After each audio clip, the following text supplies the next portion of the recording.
وہاں ارشاد ہوتا ہے وَسَارِعُوا إِلَىٰ مَغْفِرَةٍ مِّن رَبِّكُمْ، اے مسلمانوں دوڑ لگا دو اور آگے سے آگے نکلنے کی کوشش کرو۔ مسارعت کے معنی ہوں گے تیز دوڑنے میں ایک دوسرے کے ساتھ مقابلہ کرتے ہوئے آگے نکلنے کی کوشش۔ سارعوا الی مغفرۃ من ربکم، اپنے رب کی مغفرت کی طرف دوڑو اور دوڑ میں مقابلہ کرو، ایک دوسرے سے آگے نکلنے کی کوشش کرو۔ وجنت، اور اس جنت کی طرف دوڑ لگاؤ، عرضها السماوات والارض، جس کا پھیلاؤ آسمانوں اور زمین جتنا ہے۔ اعدت للمتقین، وہ تیار کی گئی ہے، سجائی گئی ہے، اسے پورے اہتمام کے ساتھ تیار کیا گیا ہے اہل تقویٰ کے لیے۔ ان اہل تقویٰ کے کچھ اوصاف کیا ہیں؟ الذین ينفقون فی السراء والضراء، وہ لوگ کہ جو خرچ کرتے ہیں، مراد ہے اللہ کی راہ میں، اور اللہ کی راہ میں خرچ کرنے کی دو مدیں ہیں۔ اللہ کی رضا کے لیے اس کے بندوں میں سے جو محتاج ہوں، جن کو کوئی ضرورت لاحق ہو، ان کی مدد کرنا، یتیم ہوں، بیوائیں ہوں، مسکین ہوں، کوئی قرض تلے دب گئے ہوں، وہ سب کے سب اس میں آ جائے۔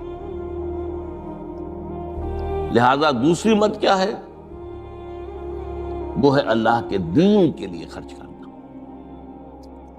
دین کی تعلیم و تعلم کا کوئی نظام بنانا، پھر یہ کہ دین کو دوسروں تک پہنچانا، اس کے لیے سارے ذرائع جو بھی کسی زمانے میں ابلاغ کے موجود ہوں ان سب کو استعمال کرنا، اس کے لیے خرچ درکار ہے۔ بہرحال میں اس عرض کر رہا تھا کہ یہ دو مدیں ہیں خرچ کرنے کی۔ الذین ينفقون فی السراء والضراء، مسرت کی حالت میں آدمی کے پاس کافی ہے، غنی ہے، تب خرچ کر رہا ہے تو ظاہر بات ہے اس حالت میں طبیعت پر اتنا بوجھ نہیں ہوتا خرچ کرنے میں، لیکن خود تنگی محسوس کر رہا ہو پھر خرچ کرے، یہ گویا کہ اس سے اگلا ایک قدم ہے، ضراء ہے، تکلیف کے اندر بھی ہو تو خرچ کرے۔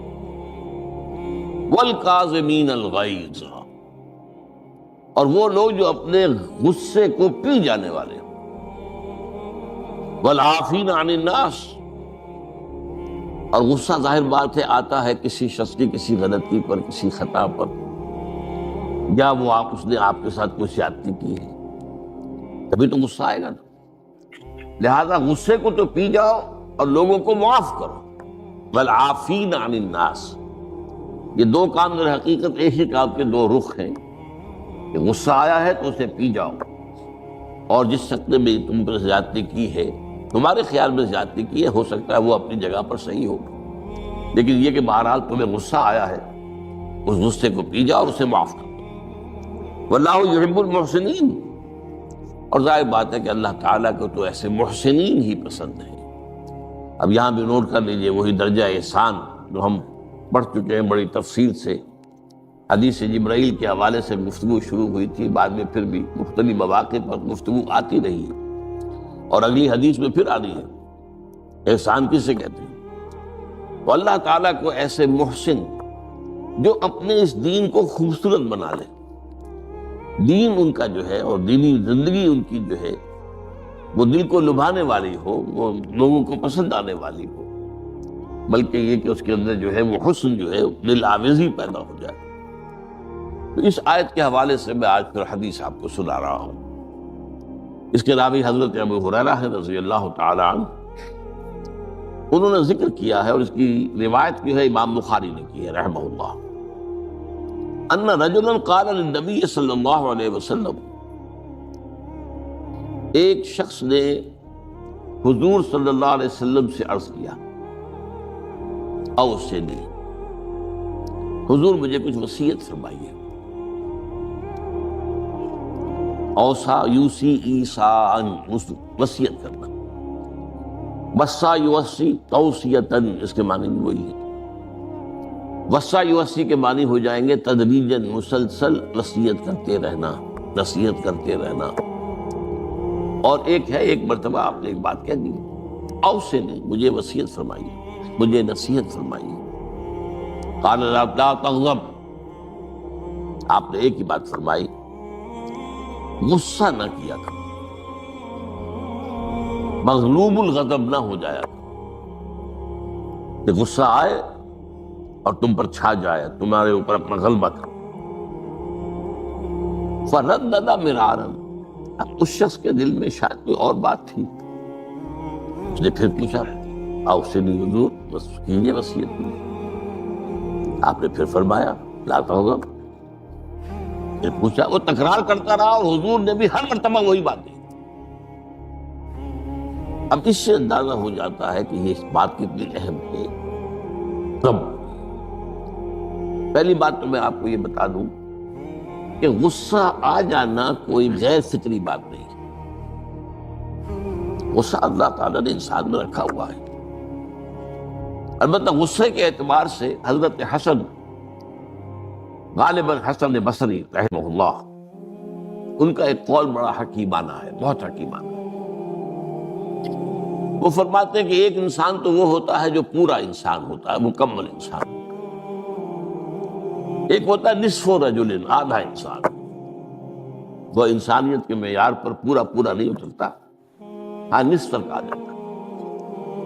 اور ایک انسان ہوتا ہے لیس برجل، وہ انسان ہوتا ہی نہیں، وہ حیوان ہوتا ہے۔ پورا انسان وہ ہے جسے غصہ دیر میں آئے اور جلدی رفع ہو جائے، اور آدھا انسان وہ ہے جسے غصہ جلدی آئے لیکن جلدی رفع بھی ہو جائے، یا دیر میں آئے تو دیر میں رفع ہو، یہ دونوں برابر ہو جائیں گے۔ جلدی غصہ آیا جلدی ختم بھی ہو گیا، دیر میں آیا دیر لگا دی جانے میں بھی۔ اور جو شخص سرے سے انسانیت کا مستحق ہی نہیں کہ اسے انسان مانا جائے، غصہ جلدی آ جائے اور دیر میں جائے، وہ اصل میں پھر انسان نہیں، وہ اخلاقی اعتبار سے پورا انسان کہلانے کا مستحق نہیں۔ تو غضب کے اعتبار سے یہ تین درجے جو ہے وہ سامنے رہتے ہیں۔ پھر مزاجوں کی بات بھی ہوتی ہے۔ اللہ تعالیٰ نے مختلف مزاج بنائے ہیں۔ بعض طبائع کے اندر جمال کا عنصر زیادہ ہوتا ہے، جمالی شخصیت، خوبصورت شخصیت طبعاً۔ بعض جلالی مزاج کے لوگ ہوتے ہیں، ہمارے بزرگوں میں بھی ہوتا ہے، دیندار لوگوں میں بھی ہوتا ہے، یہاں تک کہ نبیوں میں بھی ہے۔ حضرت موسیٰ علیہ السلام جلالی طبیعت کے آدمی، آپ کو معلوم ہے اس کے واقعات تمہارے سامنے ہیں جو قرآن میں موجود ہیں۔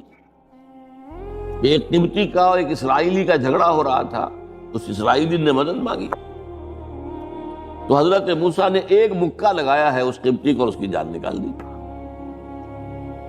تو ان کے غضب کا، ان کی جلالی طبیعت کا یہ عالم۔ اور اس کا سب سے بڑا نقشہ جو قرآن مجید میں آتا ہے کہ جب اللہ تعالیٰ نے جب ہجرت ہو گئی اور مصر سے حضرت موسیٰ علیہ السلام اپنی قوم کو لے کر، بنی اسرائیل کو لے کر نکل آئے، دریا یا سمندر بھی اللہ نے پار کرا دیا، سمندر کو یا دریا کو پھاڑ کر۔ اس کے بعد وہ مرحلہ آیا کہ انہیں اب شریعت دی جائے، اس لیے کہ اصل میں ہجرت کے بعد پھر شریعت آتی ہے۔ ہجرت سے پہلے کا وقت جو ہے وہ تو ایک کشاکش کے اندر گزرتا ہے، جیسے کہ 12 برس حضور کے مکے میں ہے، ایک کشاکش ہے جسے ہم عام طور پر کشمکش کہہ دیتے ہیں، ایک سٹرگل ہے، اس میں مصیبتیں ہیں، تکلیفیں ہیں، ماریں کھائی جا رہی ہیں وغیرہ وغیرہ۔ تو ابھی کسی تفصیلی شریعت کے لیے جانے کا موقع نہیں تھا۔ نماز بھی جا کر 5 وقتہ جو ہے وہ سن 1190 میں فرض ہوئی ہے، یعنی آپ سمجھئے کہ ہجرت سے 1-1.5 سال پہلے۔ اس کے علاوہ زکوٰۃ کا کوئی نظام ابھی باقاعدہ کہ یہ اتنے میں سے اتنا کوئی نہیں۔ ہاں عام طور پر لفظ زکوٰۃ استعمال ہوا ہے، اپنے مال کو پاک کرو، پاک کرتے رہا کرو، مال میں سے صدقہ خیرات نکالتے رہا کرو، اس سے وہ مال پاک ہو جاتا ہے۔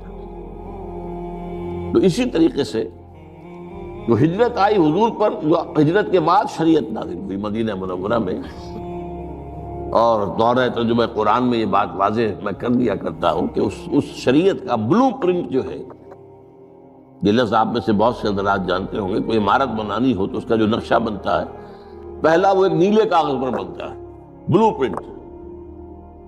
تو بلو پرنٹ جو ہے اس شریعت محمدی علیہ صاحب الصلاۃ والسلام کا، وہ سورہ بقرہ میں تیار ہو گیا۔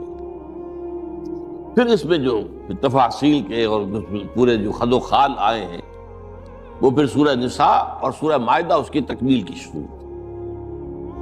بہرحال جب حضرت موسیٰ کو اللہ تعالیٰ نے طلب کیا 40 دن کے لیے کوہ طور پر، اس کو ہم چلہ بھی کہہ سکتے ہیں، 40 روز کی اللہ تعالیٰ نے ان سے ریاضت کروائی، مشقت، روزہ اور یہ کہ عبادت اور ذکر الہی۔ اس کے بعد انہیں اللہ نے تورات عطا فرما دی۔ اس میں آپ کو یاد آ جانا چاہیے حضور سے بھی قرآن مجید کے نزول سے قبل اسی طرح کا معاملہ غار حرا میں آپ کی جو خلوت گزینی ہوتی تھی، اور وہاں پر جو بھی آپ اب کیا عبادات کرتے تھے یہ ہمیں معلوم نہیں ہے، لیکن یہ ہے کہ عام طور پر جو محدثین نے کہا ہے کان صفت تعبدہ فی غار حرا التفکر بالاعتبار، غور و فکر کرتے تھے یہ کائنات کیا ہے، کیا اس کا نظام ہے، یہ معاشرہ ہمارا کدھر جا رہا ہے، یہ خرابیاں کیوں بڑھ رہی ہیں، یہ کیوں انسان کا خون کرتا ہے، یہ کیا بات ہے، یہ کیا وجہ ہے کہ کچھ لوگ بھوکے مر رہے ہیں اور کچھ لوگ جو ہیں ان کے پاس بہت دولت جمع ہو گئی۔ یہ غور و فکر جو ہے تو یہ آپ کا رہا ہے بہرحال، لیکن یہ کہ تخلیہ اور غار میں آپ کا قیام یہ اپنی جگہ